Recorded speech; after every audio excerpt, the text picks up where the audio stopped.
The Word of God is alive and powerful, sharper than any two-edged sword, piercing even to the dividing asunder of the soul and spirit, and of the joints and the marrow, and is a critic of the thoughts and intents of the heart.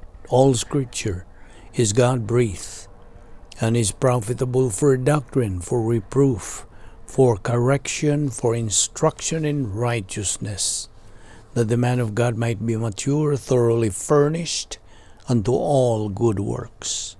Study to show thyself approved unto God, a workman that needeth not to be ashamed, rightly dividing the word of truth. Mayong adlaw kaning tanan natong mga subscribers og as usual, this is our routine. Before we start our Bible study, we have to make some kind of evaluation or try to examine our conscience if we still have some personal sins in our soul, because these sins have to be confessed, to be rebounded directly, privately to God the Father. Kinahanglan kini natong isugid ginamit ang prinsipyo sa 1 Juan 1:9 nga nakanayon sa in English, if we confess our sins, God is faithful and just to forgive us our sins and to cleanse us from all unrighteousness. Humana to buhata ka na, malimpyuhan na sa kita ug nga mahibalik ang atong pagkigambitay uban sa Dios.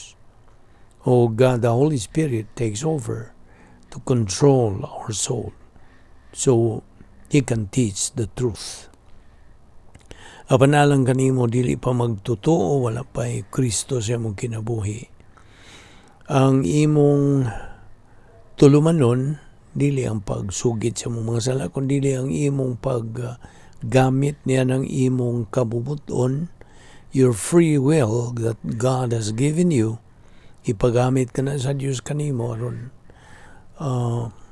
gamito nimo, mutuo ka ba o musalikoy ka ba sa mayong balita sa kaluwasan. Ang mayong balita sa kaluwasan mao tumuo ka kang Ginoong Hesus ug ikaw maluwas. Therefore, sa hilo magampo ta.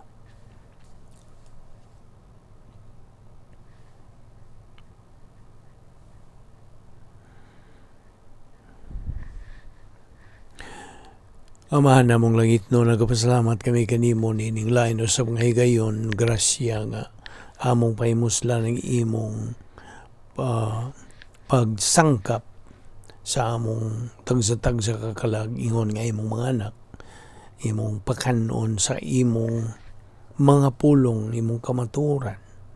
Kaya mo lamang kinimpagi nga kami makakabot sa among tumong nga mao ang paghamtong espirituanon. Salamat sa imong paghatag ka namong lugway sa among kinabuhi.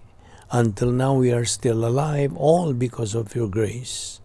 Tungod sa imong grasya, imong kaluoy, imong gugma, bisan dili kami takos. Ubani kami karon nining adlaw sa among pagpadayon sa pagtuon sa imong balaang pulong, pinagis tudlo ka na mos balang Espiritu Santo. Salamat ning among Bible study pinagi sa Balbido Evangelistic Ministry kining tanan. Among gipasalamatan sa ngalan ni Ginoong Jesucristo. Amen. Well, maayong adlaw pag-usab kaninyong tanan nga mga subscribers, atong mga higala, atong mga followers, o sa atong mga igsuon dihan ni Kristo, our fellow believers. Welcome everyone. Okay, padayon kita sa atong pagtuon o ang atong pagtulunan karon mahitungod kini sa mga butang, mga doktrina nga may kalabutan sa kinabuhing espirituanon. The benefits of believers that they receive at the point of salvation. So kini, bahin gyapon kini sa atong pagtulunan sa plano sa Dios sa atong kinabuhi. Okay, as a review, mao kini mga benepisyo nga atong nadawat ingon nga mga Kristohanon. As believers in Christ, we have received the following benefits at the point of salvation. Niyatog yung higayon. Nga mihimo kita sa labing manungdanong desisyon sa tibok natong kinabuhi. Desisyon sa pagdawat, pagtuo kang Ginoong Jesucristo ingon nga atong maluluwas. Kita gipunit sa Espiritu Santo as if, okay? Murabag puniton ta sa Espiritu Santo. Niyatog yung higayon nga mituo kita kang Ginoong Jesucristo. Puniton kita sa Espiritu Santo og idugtong ihiusa kita kang Ginoong Jesucristo hangtod sa hangtod. And kini nahitabo pinaagi sa pagbautismo sa Espiritu Santo kanato.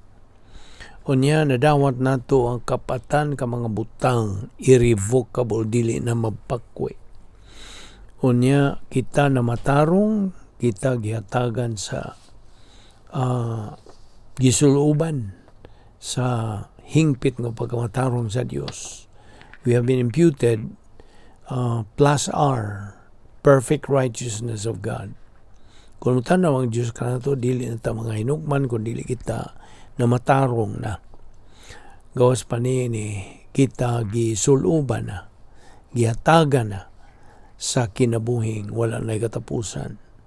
Ang atongan gisuwat na didto sa Lamb's Book of Eternal Life, never to be blotted out, that qualifies us to live with God forever in heaven. Unya gawas panin na nahim na kitang mga anak sa Dios. Gisagop na kita sa Dios ug nahimo kitang mga sakop sa royal family of God. Kita nahimong magtutuo, Kristohanon, na tao na pag-usap, born again. Ang atong appointment with judgment is cancelled once and for all. O kita gilukat sa bililhong dugo ni Ginoong Jesucristo nagkaron. Human kita maluwas. Dakong pangutana unsa may atong buhaton human ta maluwas. After salvation, what? Mao man ni atong sagad gipangutana. Kay daghan man sa atong mga igsoon, labi ng mga bag-o pang nga tao pag-usab, buot silang masayod unsay angay natong buhaton aging sunod sa plano sa Dios. Okay. Human gyud ka maluwas, ikaw ni sod sa plano sa Dios o gani ang plano sa Dios gitawag kini protocol plan of God. Misod ka na o misugod ka na sa pahimulo sa the great adventure ingon nga magtotoo. Karon ang mando sa pulong sa Dios kanimo nga human ka maluwas, mao nga patubuon na ang imong kalag diha sa grasya o kay balo kang Ginoong Jesucristo. 2 Peter 3:18. But grow in grace and in the knowledge of our Lord and Savior Jesus Christ. Mao kana ang tulumanon ingon nga mga Kristohanon. Unsa may but pasabot, pagkanon nato ang atong kalag, kaya ang atong kalag dili man mabuhi pinagi sa well, dili man ang kalanon sa kalag, dili man physical food, kundi it is spiritual food. And the spiritual food for our soul is the Word of God. Man does not live by bread alone, but by every word that proceeds from the mouth of God. Matthew 4:4, Deuteronomy 8:3. So mao nay atong sundon. Magtuon, magkatuon, magtuo, maggamit sa pulong sa Dios sa atong kinabuhi. So, mangita ta sa atong tukma nga pastor magtudlo nga may gasa sa pagtudlo og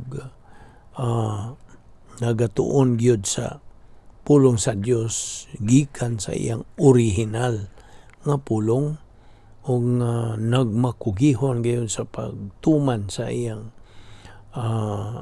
spiritual gift of teaching the Word of God. So, pangitaon nato unsang simbahan ang nagatudlo sa Biblia, nagatudlo sa pagtuo kang Kristo ingon nga mao'y bugtong paagi sa kaluwasan aron kita makatubo pinaagi sa atong pagtuon sa pulong sa Dios. O kini buhaton nato adlaw-adlaw kay moatubang man tag mga suliran ingon nga mga Kristohanon. So ana ang tanang mga solusyon sa mga suliran nga atong tagbuon sa kinabuhi. It is only found in the Word of God.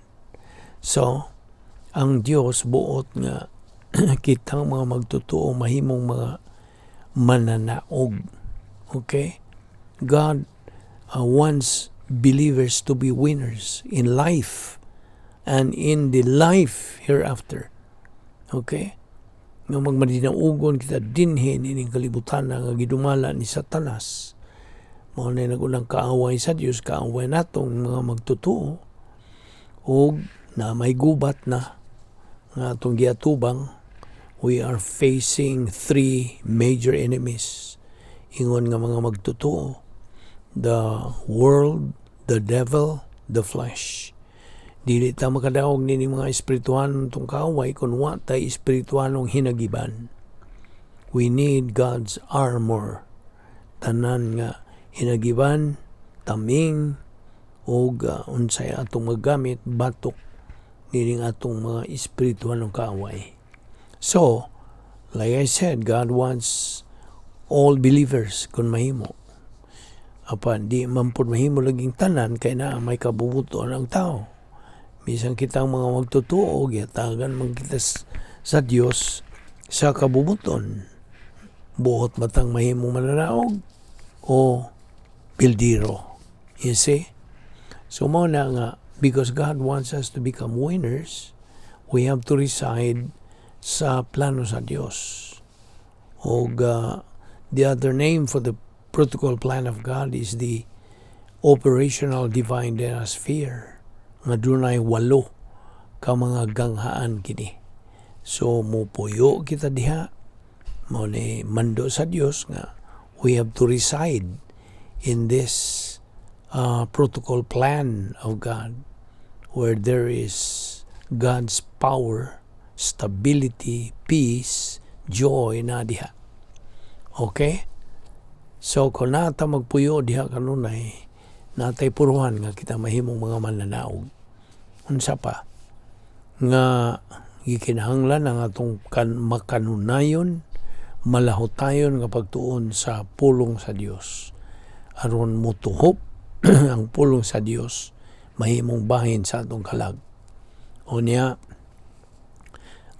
kinahanglan mo pasar kita sa 8 ka momentum test nga atong agian ingon nga mga magtotoo. Moa kita. And now, buot sa Dios nga makabot nato ang atong tumong. Our common goal as believers is spiritual maturity. O kana otherwise called the capacity stage na nakay katakos sa pagkinabuhi, nining kinabuhiya, katakos sa paghigugma, katakos sa pagdawat sa mga panalangin, katakos sa paghimaya na sa Dios. So, gikinahanglan nga mopasar kita niini. And then, kay espirituhanong hamtong naman ta, natuman nato. Or, kung wa pa matuman, kinahanglan gyud ato yung tumanon ang mga sumbanan sa protocol plan of God. Aron siya ang Dios mahimaya. O human kita makakabot niya na makatungtong na niya ng espirituhanong pagkahamtong, then Doon na nakita historical impact. Gitawag na ta sa Grigong pulong og Nikao, overcomers, or agathos. Mao ni ambot pasabot sa winners. So, mao ni kabubuton sa Dios nga unta kita mahimong mga mananaog. Apan kadtong mga negatibo, ambot pasabot, way gana, way gugma, way kainit, wag yo'y panahon nga ikagahin sa pagtuon pulong sa Dios kay negatibo man lagi. Kung imong dapiton sila sa pagtambong mga Bible study, mo dayon na sila kanang pangatarungan nga kamura o may nadato ana. Mao mo ginaisagad balibad sa mga negatibo nga mga tao nga wag yo'y tumong sa kinabuhi. They have no goal. You see? So they are loser people. O labi na sa mga magtotoo. Magtotoo ka na, luwas ka na. Apan kung bahin na sa pagtuman sa ikaduhang plano sa Dios, which is believer in time, yan naman tas panahon karon. Pildiro takon, negatibo ta. Watay gana lagi, watay gugmas pagtuon sa pulong sa Dios. You see? Manang sagad mo yun nila, wag ko'y panahon na busy ko kayo, kamura. Kamurang mga Diyos noon sa nadihang ilang ikasulti. You see, baby ayon ka pa. Moingon lagi sila dayon, nagway na dato kamura. Okay, kining maong mga magtotoo. Magtotoo nakadawat na, mituo na kang Kristo. Luwas na sila. Kini sila, o may pagtuman lagi sa plano sa Diyos. Kaya o may alamag sa plano sa Diyos. O man lagi sila panahon sa pagtuon. They are residing dito sa dapit nga may gahom ni Satanas. Gitawag na siya ng English o cosmic dynasties. Duha ni ka mga dynasties ni Satanas. And then these two dynasties, they interlock na ang CD, lang to initial ng CD sa Cosmic Dynasphere. Cosmic Dynasphere 1, Arrogance Complex. Ang Cosmic Dynasphere 2, Hatred Complex. So, they interact, magbanos-banos lang na. Balin-balin na ng maong magtutuong negatibo. O niya, gawas pa niya na, kining maong mga negatibo ng mga magtutuo, gitawag ra pa ni sila og servants of Satan. Watay mahimo niya na sa pulo sa Dios. Gawas pa gidumala sila sa ilang kinaiyang makasasala. They are controlled by their old sin nature. Maoray nagadumala, nagahari sa ilang kinabuhi. O niya, they are functioning and motivated by evil. Mga dautan. All of them will only lead to evil. Kanang mga maayong buhat, bisag maayo sa tubangan sa tao, sa tubangan sa Diyos, dautan. Evil. So, timan-an nato nga kitang mga magtotoo mo atubang didto sa Bima seat sa kadtong Bima seat, okay? Judgment seat of Christ. Dili gyud ni kay judgment. Bima ang Grigong pulong niini. Muatubang kita niini. Basaha ka ng 2 Corintos 5:10. For we must all appear. O niya, kadtong mga negatibo, kaya niya pamanta maghisgot ini mga negatibong mga magtotoo. They are enemies of the cross. Philippians 3:18. Gawas pa sila mga losers. Ang Grigong pulong sa losers, fulos. Ang buot pa sa buot ng fulos, useless. Way gamit, di na pahimuslan, di na magamit. Fulos, P-H-U-L-O-S. O sabi ni saya pa ni, na sila i-post. Okay. Kinsa magyuning mga loser believers. Okay, kung malikon, nga naa sila magapuyo diha sa dapit gamay gahom ni Satanas. CD1, CD2. Ang CD1 arrogance complex dunay 12 ka mga gangaan. Ang hatred complex dunay 9 ka mga gangaan. Satanic system kini. Now, kita mo si Satanas di gyud pabintana, no? Ang divine sphere sa Dios has only 8 gates. Apan ang iya, duha, CD1, CD2, with 12 gates ang CD1 o 9 gates ang CD2. Okay. Ang umalikon nga ang loser believer is called servant of Satan. O gawas nga servant of Satan, he's controlled by his old nature. That's why gitawag gini siya karnal. O siya ginadasig, motivated, all of them will lead to evil. That's why the word in Greek is nikao, the overcomer, the winner. Ikaw nga Kristohanon magtotoo nga positibo. Meaning, mainiton ka sa pagtuman sa mando sa Diyos. Okay? Now, okay, balik ta niya itong Bema seat, the judgment seat of Christ. Abre, pag-usap ka rin mong Biblia sa 2 Corinto 5:10. Nag-ingon kini sa in English.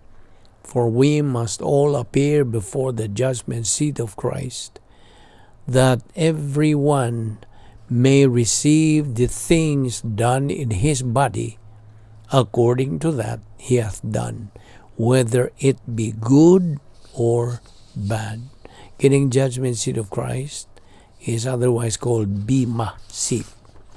Now, in the original, the Greek word na gigamit sa overcomer or kanang winner, believer, is agathos. Agathos for winners. So, now, di man itong mga puntos nga itong gida kanimo nga ingon nga magtutuo kung ikaw kanang negatibo ngadto sa pulong sa Dios, pagtuo niini mo na nga nahimo kang kaaway sa cross nga nagapuyo maligas dapit nga ginumala ni Satanas. Ang ilang destino inunta, ang ilang sangputanan is destruction. Kaya ang ilang Diyos mao ang ilang belly, emotions ba? Sa pulong sa Diyos, belly, stomach, kay appetite man yung stomach, emotions. Their glory is in their shame. Their churches want to use emotions, you see. Kini sila ang mga magtutuo, sama nila yo-yo. They feel emotional, you see. Up and down ang ilang ilang pagtagad ngadto sa pulong sa Dios. Now, dito raw sa judgment seat of Christ, sa Bema seat, matubang mga itang tanan nga mga magtutuo na mga magtutuo mauwaw dito, will be ashamed. 1 John 2:28, and now little children, kining little children, baby believers kini, abide in Him, that when He shall appear, we may have confidence and not be ashamed before Him at His coming. Now, God works all things together for the good. Namdong ka sa Roma 8:28. Di man nina. Kaya mayroong danon ka na sa atong pagkinabuhi ingon nga mga Kristohanon. So balik tani atong winner. You're called Nikao, overcomer, or Agathos, the good. In the Word of God, a spiritual believer is the good. The loser believer is called Phulos, which means useless, worthless, vanity, empty. While nagtuon tanihin nilagi, nagatawata kay pupariya rani sangay-sangay rani sa kanang binisayang why pulos. You see? Kaya mga negatibo mga magtutuwa, gitawag malagay fulos. No, kinsa man ni silang mga magtutuwa nga fulos. Kini mga magtuwa, tuwa magapuyo sa dapit nga may gahom ni Satanas. Cosmic dinospheres. Now, sa Hebrewanon nga lingwahe, ang pulong nga gigamit sa Griego, fulos, is hebe. Hebrewanon ning hebe, meaning empty. So, sangay-sangay man ni sa Binisaya nga hibi-hibi. Diba? Naibaho ka kung saan hibi-hibi. So, hebe, which means empty in English, in Greek, it is matayotes, meaning empty or vacuum. Noon sa may nature's vacuum, kani ba ang vacuum cleaner? Di ba mong suyop sa mga kanang sagbot o mga kanang hugaw? Kanang basta na yung mugamit ang vacuum cleaner aron suyupon itong mga hugaw. Isi? So mao po ning atong pangunahuna. Kung way sud nga kamaturan, musuyop na o mga mini. Isi? Nakita ni mo? So matayotes mo kini ang Grigong pulong. Kini kung mao mga magtuto are just living their lives. Parihar yun ang ilang pagkinabuhi ingon nga mga daily magtutuo. Di ganin nimo ma-distinguish sila nga mga magtutuo. Daghang mayo magtutuo to siya, mara magdili. Ang iyang pagkinabuhi di man mo ko'y nakita nga magtutuo siya. You see? Mao na mga magtutuo tinuray sila pan ang ilang kinabuhi way makita nga pagka magtutuo. But again, because they are believers in Christ, even if they reside dito sa cosmic dinospheres, init kamatay ni nila, mangutan ako ni mo, asa man sila mo to? Langit o impyerno? Langit. Kay believers man sila sa tinuray. Midawat man sila ni Ginoong Kristo, mituo man sila nga manluluwas. Apan sa ilang ng pagkinabuhi, ingon nga magtutuo, wa masibo sa plano sa Diyos. You see? Ato ni padayon ugma. Kaya daghan patagpagahisgutan. Mga basic kini, mga sinugdanan, apan may nungdanon pagayo. Okay? Magampo ta salamat o Diyos, dining grasya nga mong ipahimuslan. Pagtuon sa imong balang pulong, hinaot nga kini mo tuhop kayo sa among kalag. Among magamit sa mga daron lang panginabuhi. Nagampo kami nga kini mahimong dugang sa napundo ng mga doktrina nga niya sa among kalag. Madugang kini, aron mo kini among gabayan sa among pagkinabuhi ingon nga imong mga anak. Salamat ning grasya ni among Bible study through the YouTube, kining tanan, among gipasalamatan sa ngalan ni Ginoong Hesukristo. Amen.